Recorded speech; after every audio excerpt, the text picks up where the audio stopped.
We want to make a table of values for y equals x times x plus 3 times x minus 2 for integer values of x from minus 3 to 2. Let's draw our table. We have x and y. We need integer values of x between minus 3 and 2. Take minus 3 and substitute into the equation. Y is going to be minus 3 into minus 3 plus 3 into minus 3 take away 2.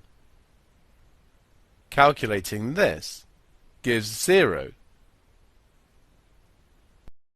And then do the same with the other values. We get 8, 6, 0, minus 4, and 0. Almost certainly, we don't have enough values here in order to draw the graph accurately. You may need to take some other values.